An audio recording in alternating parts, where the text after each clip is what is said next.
Est-ce que vous pouvez nous dire à quoi elles servaient ces lampes autrefois? Pour l'éclairage, on n'avait pas de lumière électrique. Et donc c'était ou au pétrole ou à l'huile. Il n'y avait pas d'électricité? Non. Non. Alors sans électricité, qu'est-ce qu'on ne pouvait pas faire, hein? Il y en a beaucoup de choses qu'on ne pouvait pas faire. Et du coup, c'est laquelle que vous utilisez le plus? Ça, on l'utilise sûrement beaucoup pour aller à l'étable, aux travaux. Mais autrement, c'était celle-ci. Celle-ci, elle était toujours éclairée, on arrivait. Moi, je me souviens, on éclairait la lampe qui était accrochée au plafond. Oui, moi je me souviens pas, non. C'était ça avec le fer forgé. Je pense que sans doute, par exemple, que quand ils servaient pour faire les devoirs, ils devaient allumer celle-ci ou celle-ci ou celle-ci pour voir sur la table. On les mettait sur la table. On mettait sur la table, ça. Et on faisait nos devoirs, mais tout d'un coup, la flamme montait un peu trop. Alors, ça ne sentait pas très bon, ça faisait peut-être trop de lumière ou pas assez. Alors on s'arrêtait et on recommençait. C'était pas très amusant. Puis quelquefois on en avait plusieurs, parce que quand on était trois à faire les devoirs. Alors ça éclairait pas de partout, donc on en mettait plusieurs. Ça va quoi Ce que ça servait, je ne sais pas. Je pense qu'elle était comme ça pendue. Oui. Et puis il y avait une bougie. Mais je pense que c'était surtout quand il y avait l'orage. Ils avaient peur de l'orage. Beaucoup. Régis, jusqu'à la fin de sa vie, sitôt qu'il y avait l'orage, s'habillait. Hein. Moi, non. On a quand même vu des maisons qui ont brûlé par l'orage, hein, pas loin d'ici. Hein.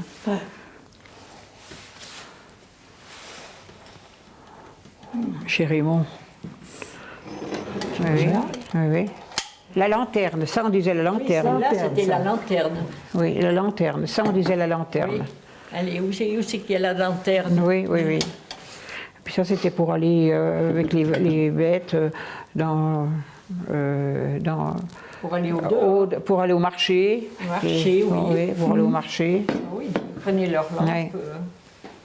Et ça, par contre, on va demander à Roger s'il sait ce que c'est. Voilà, ça et l'autre là. Parce que c'est vrai que moi, je ne saurais pas trop dire. Voilà.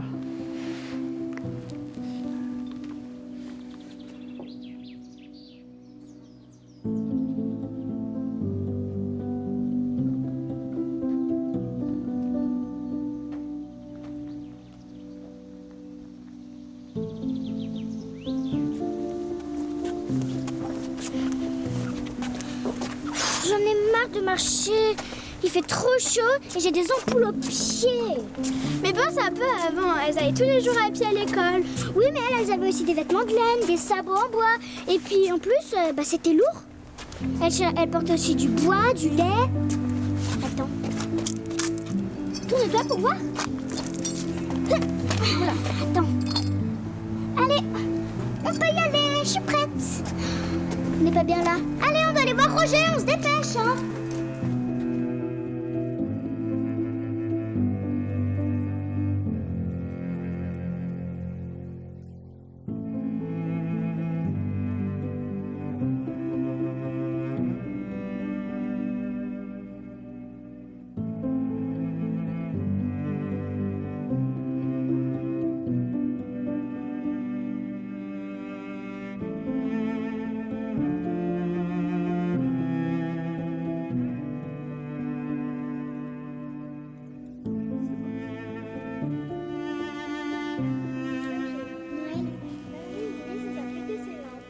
Expliquer comment est-ce qu'elle marche? Pétrole, huile. Utilisé dans les fermes, sans doute. Et comment est-ce qu'elle s'appelle? Fais attention, en croisé. Croisée. Croisé, en tableau. Celui-ci, on ne sait pas exactement, tu connais ce n'est pas un éclairage, je ne crois pas. Ou alors peut-être que ça accompagnait le croisé. Ah, peut-être aussi, peut-être. Peut-être. Ouais. Mais à quel moment est-ce qu'on les utilisait? À mon avis, ils utilisaient le soir ou le matin dans les fermes pour s'occuper des fromages, hein, pour aller retourner les fromages, les saler. Oui, il n'y avait pas d'électricité.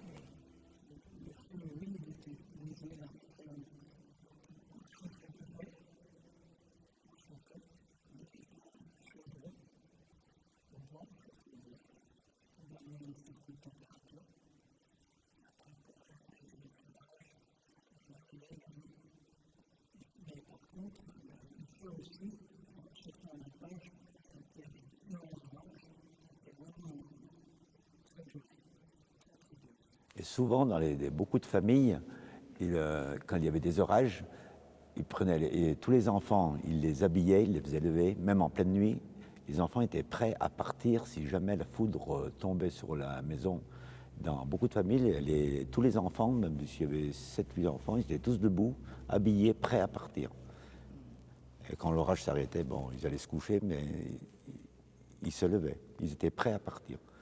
Quand il y avait des orages, dans toutes les maisons, il y avait une bougie qui avait été bénite et qu'on gardait toujours avec un rameau dans toutes les maisons. Alors quand il y avait l'orage comme ça, on allumait la bougie et ils priaient un peu, parce qu'ils priaient beaucoup. Ils avaient peur de l'orage surtout. Ton père, je veux dire, il a souvent fait sacristain, il a souvent fait la bénédiction parce que c'était des expéditions, là, parce qu'il partait à pied dans toutes les montagnes. Oui, Ouais. bien sûr.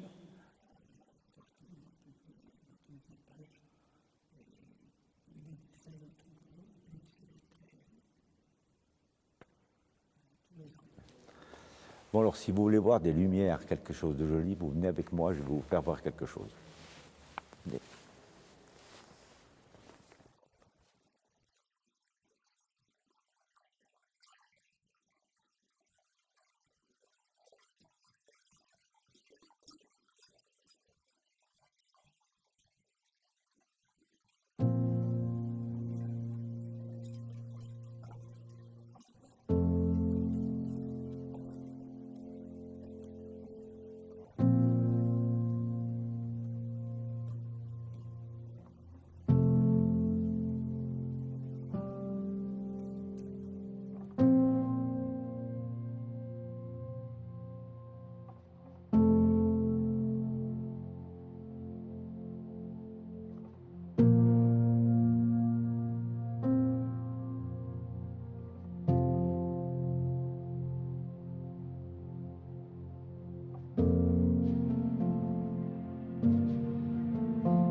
Si vous saviez comme je suis content que vous soyez là, ça me permettra moi aussi de revivre ma jeunesse.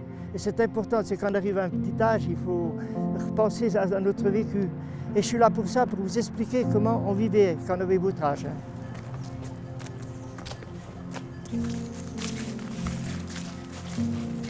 Voilà comment on accédait au village des Boues.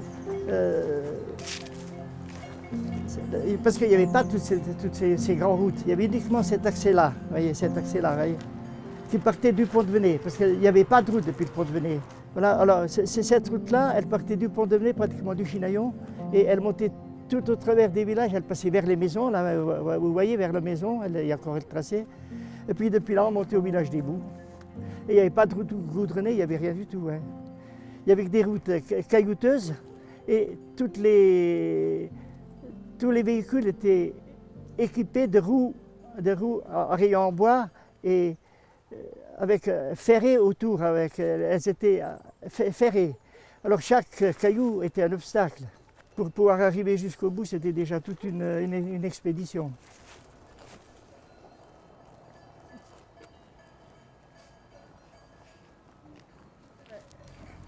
On faisait les foins pratiquement jusqu'au sommet.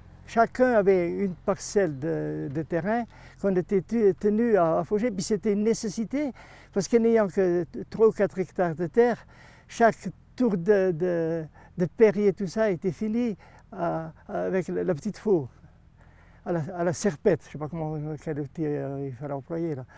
Et il n'y avait pas de moyen de locomotion, donc on ne pouvait pas acheter de foin.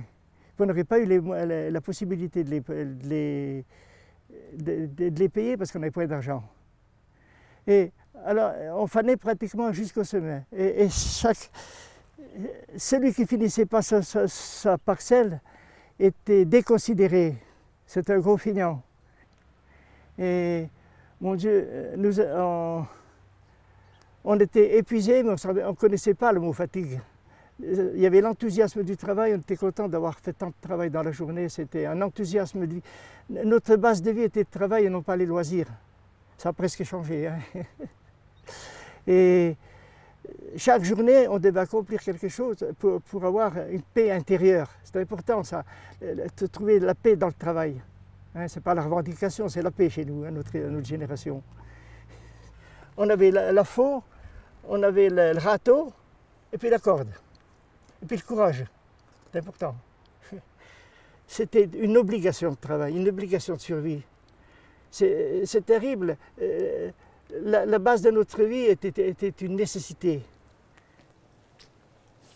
Il existe depuis quand le village? Depuis 1882. D'ailleurs, ça doit être marqué là-bas. 1882, tu vois. Parce qu'il avait brûlé avant. Un dimanche, les enfants qui étaient gentils avaient fait une bêtise, ils avaient mis feu au village. Quand les parents étaient au village, ils étaient à la messe, parce que ce temps-là, on partait d'ici pour aller à la messe le dimanche. Quand ils sont revenus, ils n'avaient plus rien. Alors il a tout fallu rebâtir. Mais il y avait autant de maisons que ça ou... Et il y en avait plus. Il y en avait 4 de plus. Il y avait 2 sources. Je vais vous faire voir. Là. Vous voyez ce bassin de pierre, comme il était beau, tout taillé. Regardez-moi un petit peu ce bassin de pierre. Hein? Elle est potable, bien sûr, je vais vous faire voir qu'elle est potable, et puis elle est excellente en plus. Hein?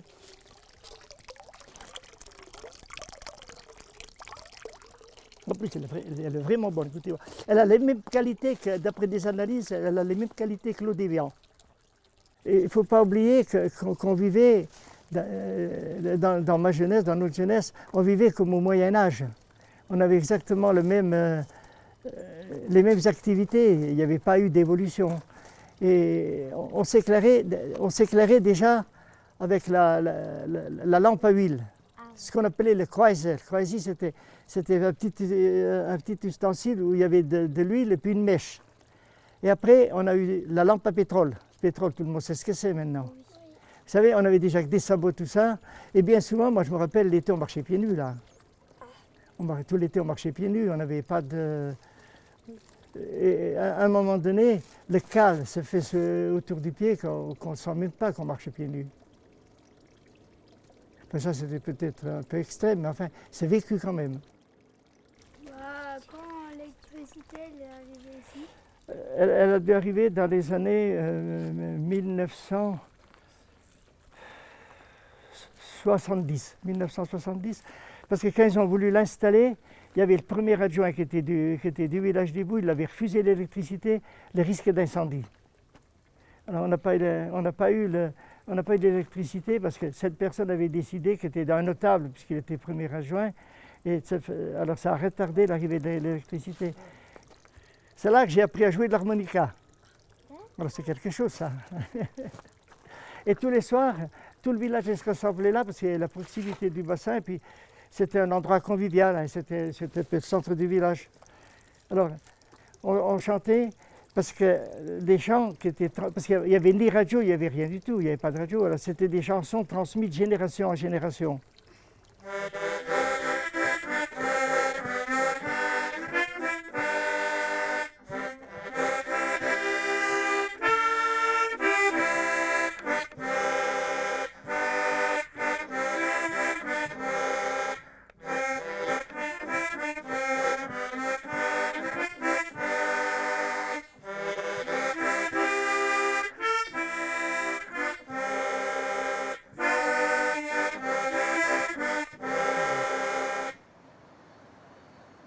Donc la scierie, depuis 1912, a été exploitée par mon grand-père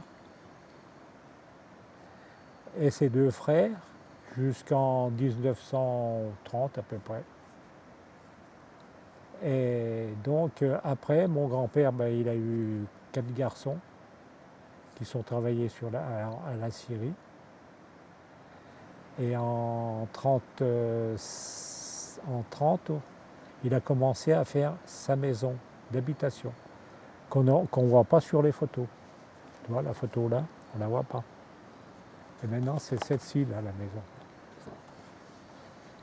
Alors sur la photo, vous voyez le hangar, où on mettait tous les bois secs, et puis les piles de planches qui faisaient sécher à cette époque-là.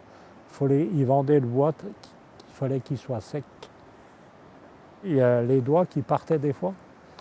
Sur la scierie, il y a eu 14 doigts qui sont tombés. Et moi, j'ai évité. 14. Mon grand-père a eu 4 doigts, mon père 4 doigts.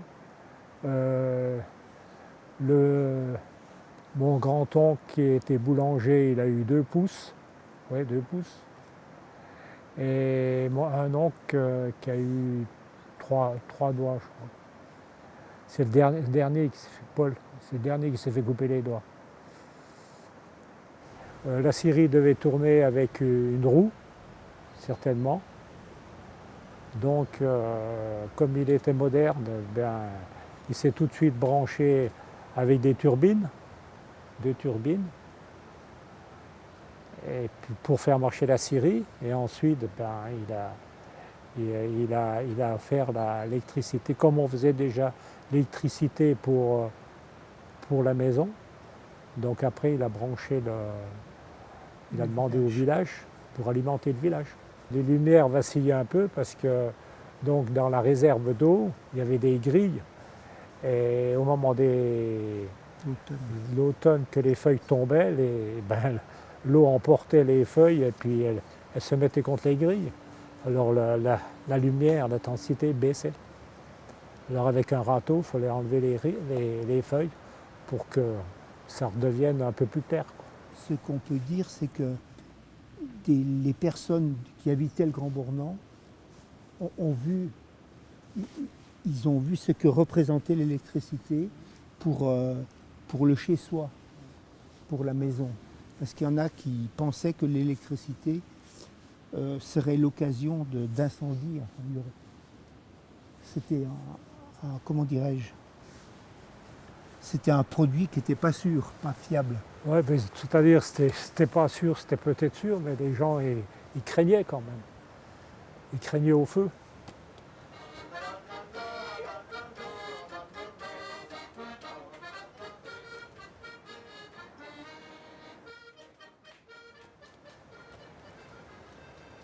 Oh là là, qu'est-ce qu'on est bien avec ce rayon de soleil!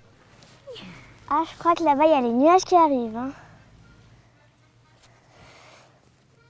Il y a pas de la musique? Ouais. Je crois qu'on va se prendre la pluie, là. Ça doit aller aussi, là.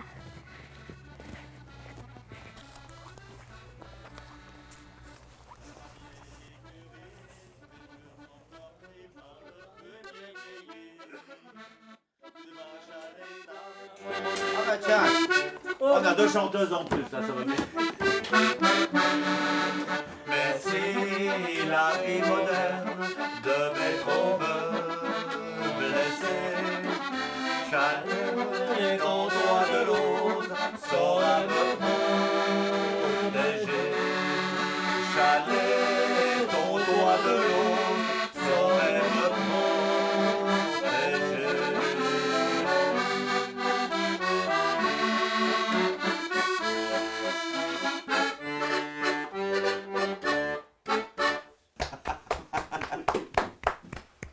C'était à quel moment vous sortez les instruments autrefois?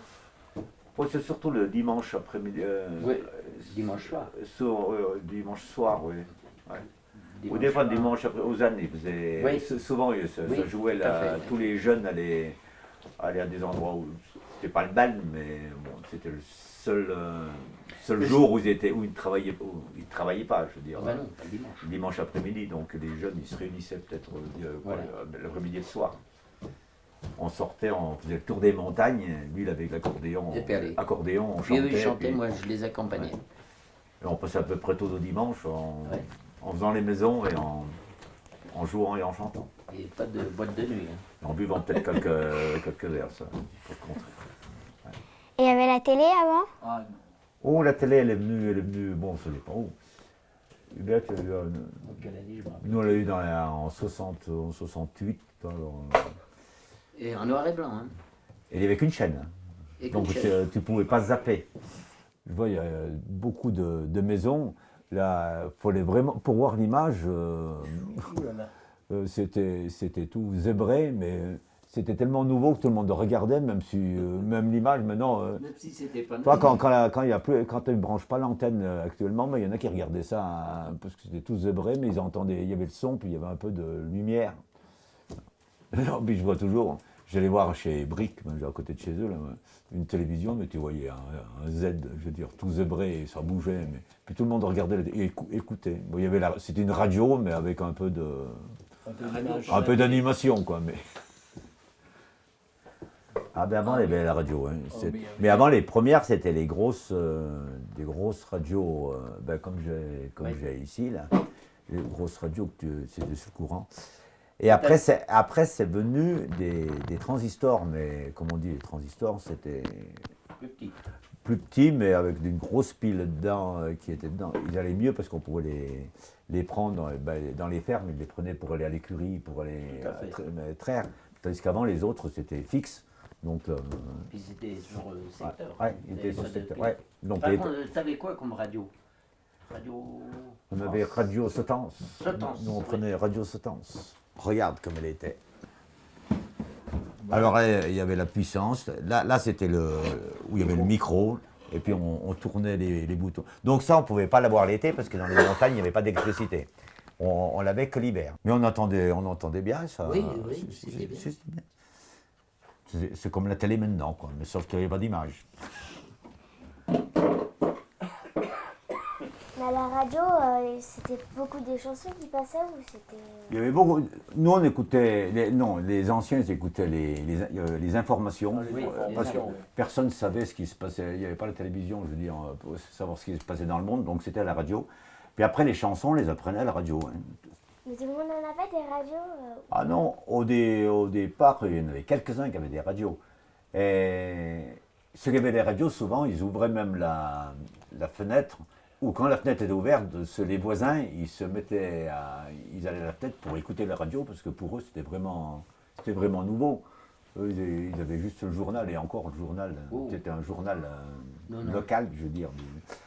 Mais alors, ils écoutaient la radio aux fenêtres. Bon, on parle, c'est un peu le temps ancien, ça. Hein.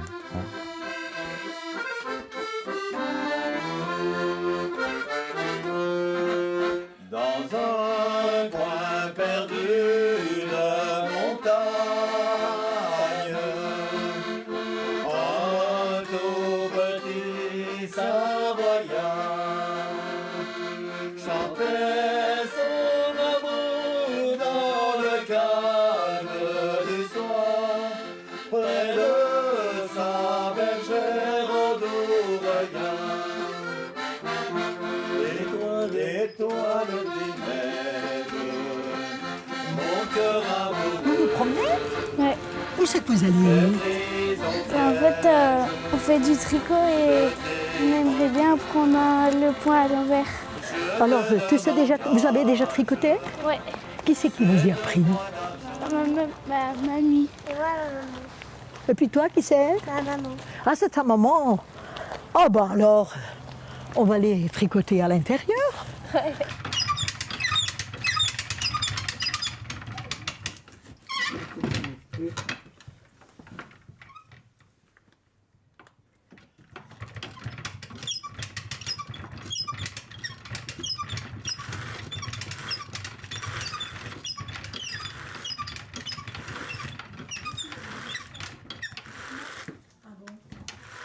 Eh bien, on va rentrer et puis on va essayer de tricoter. Asseyez-vous sur le banc.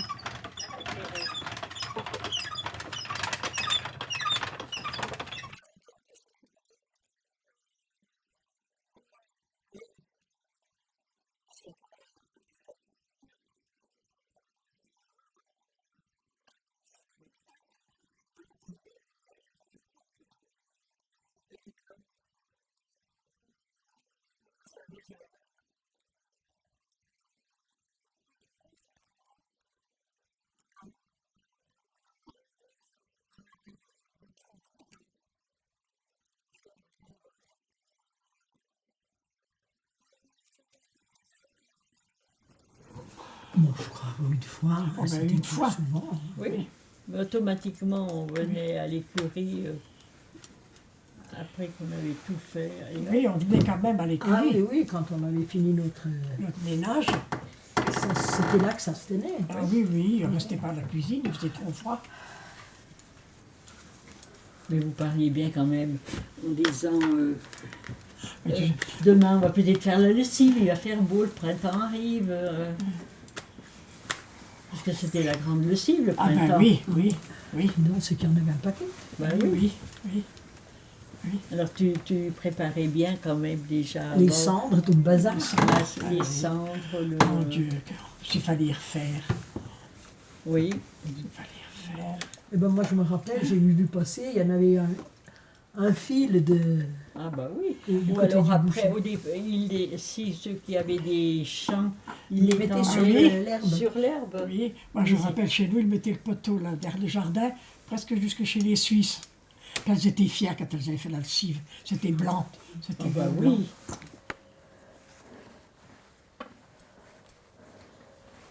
C'était voilà, c'était souvent, on se promenait avec notre lanterne. Mais ça, moi, c'est tu te souviens pas de la... Mais c'est déjà vieux, ça, parce que ça, je ne me rappelle pas. Moi, alors, comment... Je me rappelle de la lumière, moi, quand même, déjà. Ah oui, il y avait déjà... Tu as bien été au char, ah, ben, au char, lumière. Oui. Ah, oui, alors, vous éclairez comment? Ben, nous, c'était cette lampe à carbure. Non, les montagnes, c'était ça, c'était bien. Là. Moi, je me rappelle, au Croc, c'était la chambre. Là. Oui, moi, je ne sais pas, vous y prenez. Non, parce qu'au tout début, avant au char, c'était le croiset. Parce qu'on en avait retrouvé. Ben voilà, le croiset. C'était le croiset. Ça ne devait pas bien éclairer beaucoup. Mais non, puis après, tu posais ça sur... Oui.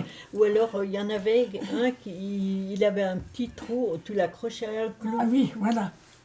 Mais ça ne devait pas éclairer beaucoup quand même. On se contentait de peu. Ben oui, de peu. Oui. Oui, mais quand tu penses que les femmes, elles brodaient l'hiver. Oui, et la broderie aussi. Comment elles faisaient les bons yeux. Ah oui. Elles faisaient leurs trousseaux. Elles faisaient leurs trousseaux. C'était tout brodé, les draps étaient brodés. Oui. Oui. Il y a beaucoup de choses, on se demande comment elles faisaient quand même. Hein. Parce qu'elle faisait un peu tout par elle-même. Par elle-même. Je me rappelle toujours la maman, quand la mamie était décédée, elle m'a fait une jupe plissée dans son coquillon, dans un des coquillons. Qu'est-ce que je l'ai portée, cette jupe? Elle est portée, elle se mettre en noir. Ah bah oui. Hein? Oui, pour une grand-mère. Hein, on portait le deuil. Elles étaient toujours en deuil. Ben, c'est toute leur vie. Toute leur vie, oui. Toute leur vie. À 50 ans, on disait que les femmes étaient déjà... Oui, déjà vieilles. Déjà vieilles. Ah oui. Oui, je me rappelle la bébé Bois-Bercher. Si elles étaient toujours tout en noir. Tout en noir. Mais la maman Bois-Bercher, elle dit comme elle en a beaucoup perdu les uns après les autres. Elle a dit j'étais en deuil toute ma vie. Toute ma vie. Tu portais le deuil. Sur cette question-là, ça a bien changé quand même. Ah oui, voilà. Ah oui, ça n'existe plus. Heureusement. Ah oui, heureusement, oui. Que ça a changé un peu. Oui, qu'on a évolué. Il fallait. Ah oui, oui, oui.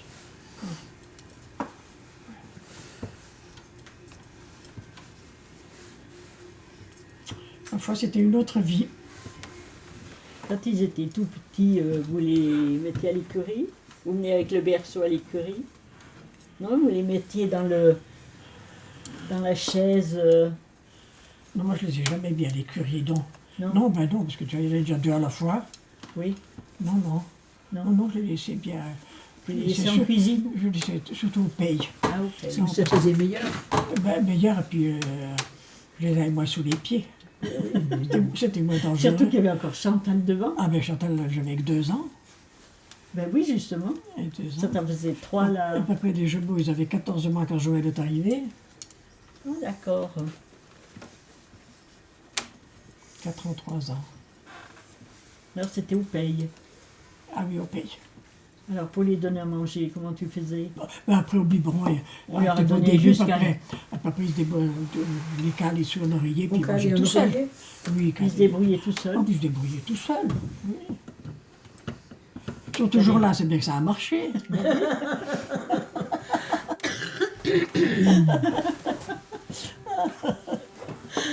Voilà. Vous voyez, ceux qui en avaient toutes les années, comment ils faisaient. Je pensais à la tante Antoinette, qu'on avait eu combien, Une sainte femme. 11? 11? Oui. Ah ouais. On avait 11, tu te rends compte. Oh. C'était pas rien quand même. Oui.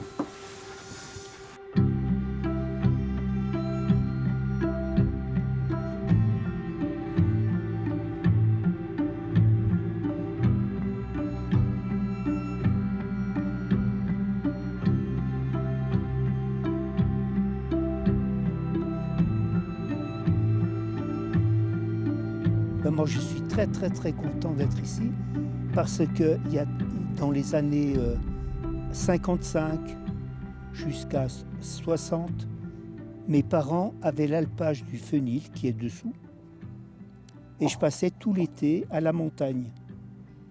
Alors nous, les premières années qu'on était, enfin moi les premières années dont je me souviens, c'est que au niveau de l'éclairage, on utilisait les lampes à pétrole, les lampes à carbure. Ça durait 1 année ou 2, c'était trop dangereux, après on n'a pas continué. Donc c'était le moyen, disons, d'éclairage. Et c'est sûr que de nuit, ces petites lampes, c'était difficile à voir, c'était pas évident. Alors quand l'électricité est arrivée, chaque maison avait au moins la cuisine qui était éclairée, et à l'extérieur, souvent il y avait une lampe, une ampoule, de façon à guider les vaches quand elles rentraient le soir. Ah, il faisait nuit.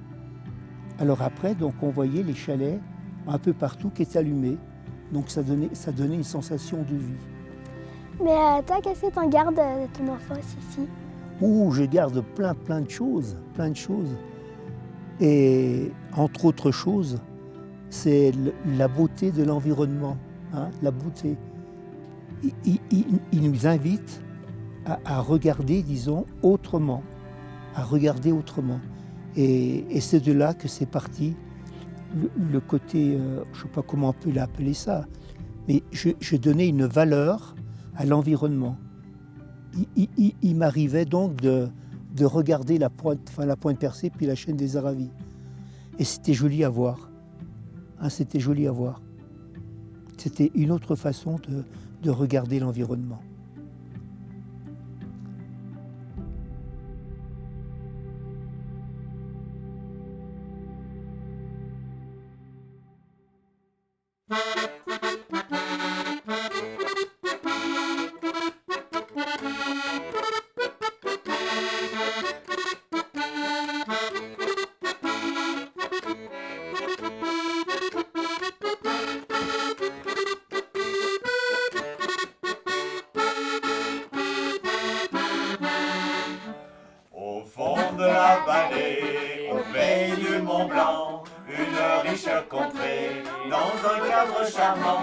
Un beau petit village vraiment très accueillant. Ce coin charmant s'appelle le Grand Bornand, célèbre de tout temps par ses riches chants. Allons-y tous gaiement. Bonjour le Grand Bornand, ton beau clocher, ton reblochon, neige jolie. Tu passes en nous chantant joyeusement ta bonne vieille mélodie. Pays de bons vivants, dès qu'on t'a vu, on t'aime pour toute la vie. Un cri de champion, fidèle aux traditions,